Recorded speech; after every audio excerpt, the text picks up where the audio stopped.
কোরবানির ঈদ ঘিরে যশোরের রাজারহাটের চামড়া ব্যবসায়ীদের কপালে চিন্তার ভাঁজ। ট্যানারি মালিকদের কাছে দীর্ঘদিনের বকেয়া রয়েছে শত কোটি টাকা। তার সাথে যোগ হয়েছে লবণের দাম। সরকারের বেঁধে দেওয়া দাম নিয়েও রয়েছে মিশ্র প্রতিক্রিয়া। এমন পরিস্থিতিতে ঈদের আগে সীমিত সুদে ব্যাংক লোন ও লবণের দাম কমানোর দাবি ব্যবসায়ীদের। এস এম ফরহাদের তথ্য ও রাব্বি আল আমিনের ছবিতে প্রতিবেদন। যশোরের রাজারহাট চামড়ার মোকাম দক্ষিণ পশ্চিমাঞ্চলের সবচেয়ে বড় চামড়ার হাট। সারা বছর কাঁচা ও লবণজাত চামড়া বেচাকেনা হলেও কোরবানির ঈদে জমজমাট থাকে এই হাট। তবে এবার নানা সংকটে দুশ্চিন্তায় ব্যবসায়ীরা। ক্ষুদ্র ব্যবসায়ীরা বলছেন, বিভিন্ন মহাজন ও ট্যানারি মালিকদের কাছে আটকা পড়েছে প্রায় শত কোটি টাকা।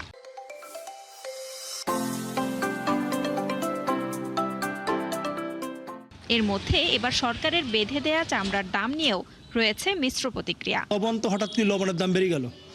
লবণটা আমাদের দিচ্ছে না, লবণ এখন দিচ্ছে মাদ্রাসার আলাদা লবণ দিচ্ছে ফ্রি।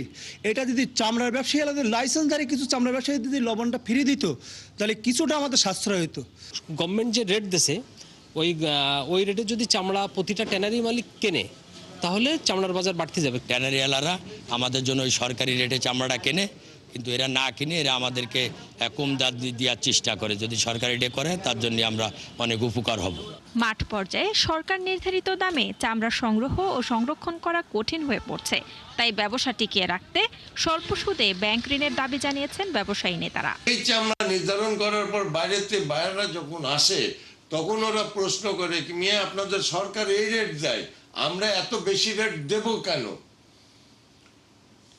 এই কারণে বিদেশ থেকে বায়াররা এসে এখানকার মালিকদের ট্যানারির মালিকদের উপরে একটা চাপ সৃষ্টি করে। এবারও চামড়া পাচার ঠেকাতে কঠোর নির্দেশনা দিয়েছে জেলা প্রশাসন।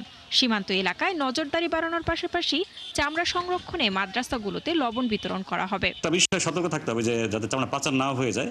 আমরা বর্ডার গার্ড বাংলাদেশ সচেতন করে দিয়েছি, তাদেরকে বলেছে আপনারা এটা সতর্ক থাকবেন যাতে বর্ডার এলাকাতে কোনো মুভমেন্ট না থাকে চামড়ার। কিন্তু এর বাইরে কুষ্টিয়াতে বা আশেপাশে নাটোর ওখানে যেতে পারবে, সেখানে বাধা নাই। এই হাটকে ঘিরে দক্ষিণ পশ্চিমাঞ্চলের প্রায় 10,000 ছোট বড় ব্যবসায়ী ব্যবসা করেন। ঈদ পরবর্তী হাটগুলোতে প্রায় শত কোটি টাকার চামড়া হাট বদল হয়। শান্তা ইসলাম, ৭১।